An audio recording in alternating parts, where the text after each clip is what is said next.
జై జై శంకర హరహర శంకర. అద్వైతం కంచి పరమాచార్య అమృతవాణి. సాధకుల స్థాయిని బట్టి ఉపదేశాలు. ఈ రోజులలో అందరికీ అన్నీ చెప్పడం అలవాటుగా మారింది. పూర్వం ఇట్లా కాదు, అర్హత కలవారికే చెప్పేవారు, పాత్రత నెరిగి బోధించేవారు.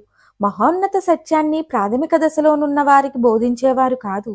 అతనికి చెప్పినా అర్థం కాదని, ఆచరణలో ప్రస్తుత స్థితిలో పెట్టలేడని, తప్పుగా కూడా అర్థం చేసుకునే స్థితి వస్తుందని, హాని కూడా జరగవచ్చని జాగరూకత వహించేవారు. ఆనాడు ఈనాడున్న పుస్తక ప్రచురణల వంటివి ఎవరికి పడితే వారికి దొరికేవి కాదు. సాధనలో ముఖ్యాతి ముఖ్యమైన అంశాలను వెంటనే నూరిపోసేవారు కాదు. అట్టివి నేను చెప్పినా వెంటనే ఆచరణలో పెట్టండని చెప్పను.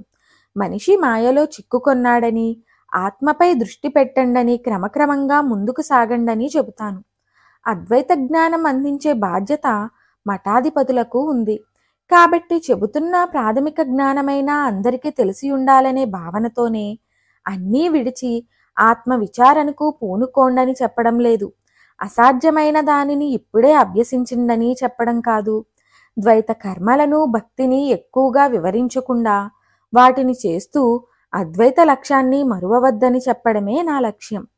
కర్మబద్ధులైన సామాన్య జనులకు వేదాంత సత్యం అందియవద్దని, అది నిష్క్రియమని అన్నాడు గీతలో.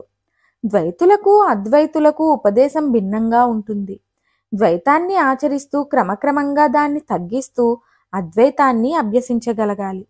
అట్టి వారికి అద్వైతం పట్ల సముఖత కల్పించాలి, క్రమక్రమోపదేశం చెయ్యాలి.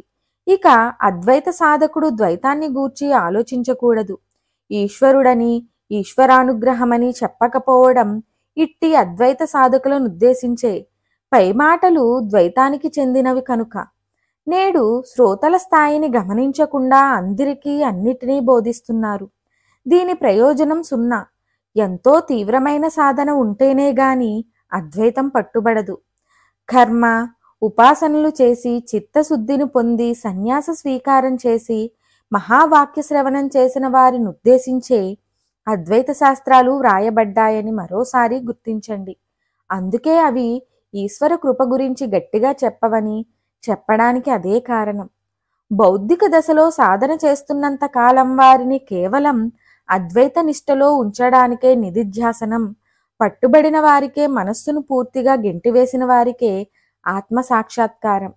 ఈశ్వరుడు గొప్ప మాయవి. అతని ఆజ్ఞ లేనిదే ఒక్క అణువైనా కదలదు. అతడన్నిటికీ కారణమని మనకు తెలియకుండా చేసేది అతడే.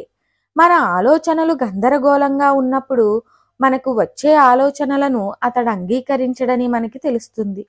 మంచి భావాలను కలిగించేటట్లు అనుగ్రహించమని అప్పుడు ప్రార్థిస్తాం. గాయత్రి లక్ష్యం ఇదే. మనకి బుద్ధిని అందుకే ప్రసాదించాడు. బుద్ధినెట్లా సాధకుడు వినియోగిస్తాడో పరికిస్తాడు. అట్టి అతని నిష్ట ప్రకారం జరిగితే మనమేమీ సాధన చేయనవసరం ఉండదు కదా. ఎంతవరకు మనం ఇష్టం వచ్చినట్లు ప్రవర్తిస్తూ ఉండగా చూస్తాడో, ఎక్కడ అడ్డుకట్ట వేస్తాడో గట్టిగా చెప్పలేం.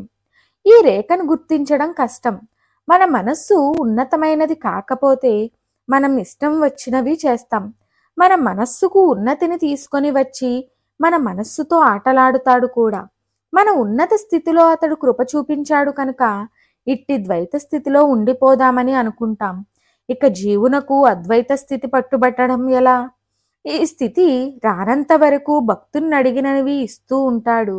నిరాకార నిర్గుణ పరబ్రహ్మ స్థితి ఎప్పుడు? మరిన్ని ఆధ్యాత్మిక విషయాల కోసం మా ఛానల్ను సబ్స్క్రైబ్ చేయండి. వీడియో నచ్చితే లైక్ చేయండి, షేర్ చేయండి, కామెంట్ రూపంలో మీ అభిప్రాయాన్ని తెలియచేయండి.